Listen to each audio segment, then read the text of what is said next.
Bueno, el bajo o el subwoofer. ¿Quién no ha oído hablar de esto? Todo el mundo sabe y todo el mundo le gusta. Eh, Incluso ya muchos han tenido esos buffers en los carros.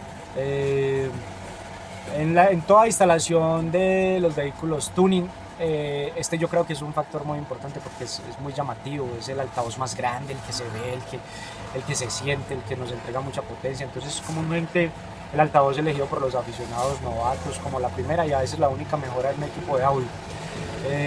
Debido precisamente a esas grandes sensaciones, a las vibraciones, a todo esto, es como usted quiere tener el primer sistema y lo primero que se fija es en el bajo. Eso está muy bien. Pero no hay que olvidar que si lo que realmente buscamos es una reproducción de calidad, mejorar solamente el equipo de serie añadiendo un bajo con su correspondiente amplificador nos dará un sonido descompensado. Sonido porque es que no estamos mejorando realmente la mayor cantidad de sonido, sino solo una parte. Porque no vamos a mejorar la calidad general ni la potencia de la música que reproducen el resto de los altavoces del vehículo. Entonces mucha gente opta por simplemente añadir un amplificador y un bajo al sistema y listo.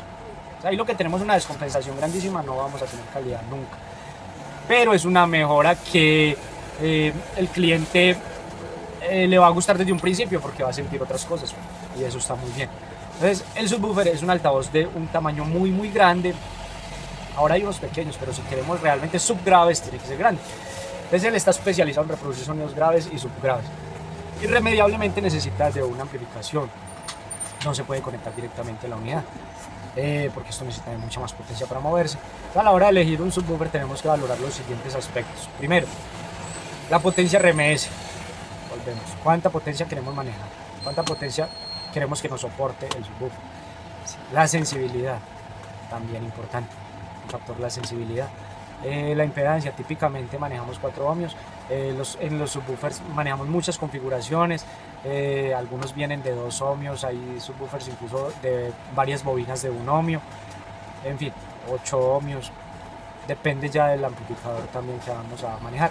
Y lo más importante en este aspecto, yo creo que es lo que hace el resultado final, lo que hace esa magia, lo que nos proporciona ese sonido agradable o desagradable, y es la caja acústica, la caja con la que vamos a hacer sonar ese altavoz, porque en realidad ese altavoz sin caja no es nada, entonces usted no se gana nada teniendo un subwoofer muy potente de mucho dinero, de mucha plata, si no tiene una caja bien construida. Entonces ahí es donde vamos a enfatizar en el bajo. El bajo en realidad reproduce un rango de frecuencias muy cortica, muy pequeña, pero la caja es la que lo va a hacer sonar bien.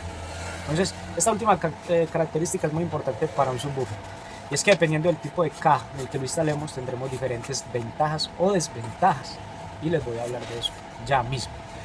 Las cajas más populares o las cajas más comunes son la caja sellada, ¿sí? La caja sellada que se utiliza mucho para calidad de sonido, es la más recomendable porque es herméticamente cerrada. El volumen recomendado por el fabricante es mucho menos, entonces la caja es más pequeña. La ventaja es que el sonido es más hi-fi, es más de gran calidad, es muy preciso, es muy controlado. La desventaja de este tipo de caja es que el sonido tiende a ser menos profundo que las otras opciones. Ya vamos a hablar de la caja ventilada y de las cajas Band Pass.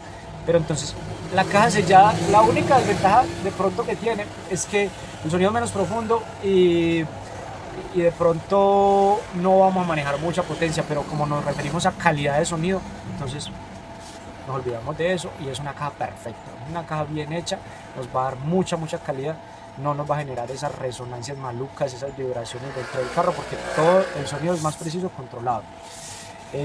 Y no es tan grande en tamaño. Entonces la caja sellada es la que más recomendamos nosotros porque trabajamos más con calidad de sonido. La siguiente es la caja Bass Reflex, que es la que les gusta a todo el mundo.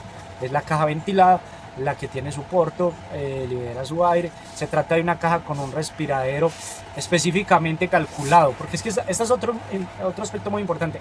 El porto de cada caja tiene que ser muy bien calculado para reforzar la respuesta del extremo más grave o tunear la caja como debe ser en determinada frecuencia para que nos entregue el mayor rendimiento. La ventaja de esta caja es que el sonido es mucho más profundo, ¿sí? Nos va a reproducir frecuencias mucho más bajas y mucho más fuertes. Necesitamos menos potencia para hacerla sonar más fuerte. ¿sí? Otra cosa muy muy importante. ¿Cuál es su desventaja? Es que el sonido ya no es tan preciso como el de la caja sellada.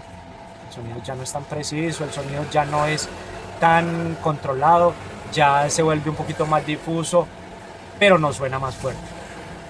Entonces, ya esto depende del gusto de cada quien. Si queremos un sonido para afuera, vamos a utilizar caja ventilada. Si queremos un sonido de calidad interno, vamos a utilizar caja sellada. Y esas son las dos más comunes. Hoy en día ya no se ven los bajos free air como antes, que eran muy, muy, muy buenos. Incluso los Pioneer en una época fue una cosa tremenda, porque esos bajos free air de Pioneer se instalaban muy fácilmente en el hat rack y con un mínimo tratamiento que se le hacía, eso ya tenía uno muy buen sonido adentro, sin necesidad de caja ni nada. Entonces consistía en poner el subwoofer en la parte del hat rack, y el baúl del carro hacía de caja acústica o daba su propia resonancia, y no necesitábamos manejar mucha potencia ni manejar amplificadores muy fuertes. El movimiento del cono se descontrolaba mucho, sí, entonces se producía un sonido difuso, pero en bajos niveles era perfecto. Eso ya hoy en día ya no se ve, entonces esta opción totalmente descartada y menos para calidad de sonido. Ya pasando a otros niveles, de un nivel más experto, aparte de lo comentado, hay aspectos más a conocer acerca de lo que son las cajas. Estas cajas turbo en realidad no son para calidad de sonido. Estas cajas, yo no voy a hablar mucho de ellas porque no las trabajo muy bien, no, la verdad, para serles honesto, las he estudiado mucho, nunca me han convencido. En el SPL Open Show se trabajan mucho para marcar tonos muy muy fuertes. Lo que hace es un efecto, precisamente un efecto turbo en determinada frecuencia, va a impulsar mucho más el aire, entonces va a sonar muy fuerte y la onda va a llegar muy muy larga, la longitud de onda en esa frecuencia, porque no en todas, porque estas cajas no responden muy bien a todas las frecuencias. Entonces las cajas turbo es como un experimento, o tratando con varias cajas bandpass, porque ya lo dijimos anteriormente, las cajas son un filtro pasivo. La misma caja se encarga de filtrar muchas frecuencias dependiendo de su tipo, de su fabricación. Entonces hay bandpass de cuarto, de quinto, de sexto orden. Esto ya es algo más complejito de entenderlo, entonces no lo voy a enredar mucho con esto. Pero la caja turbo, si queremos potencia afuera, si queremos SPL Open Show, esa es la caja para usted. Si nosotros nos gusta la calidad de sonido, nos quedamos con la caja sellada dentro del carro, y la caja Bass Reflex si necesitamos algo más de decibeles afuera. Nos ofrece una respuesta en todo su rango muy muy buena. Y eso en cuanto a cajas, porque el bajo no es solamente el altavoz, el bajo es la caja, el bajo es el recinto en el que está instalado, que es lo que va a definir nuestro sonido. ¿Listo?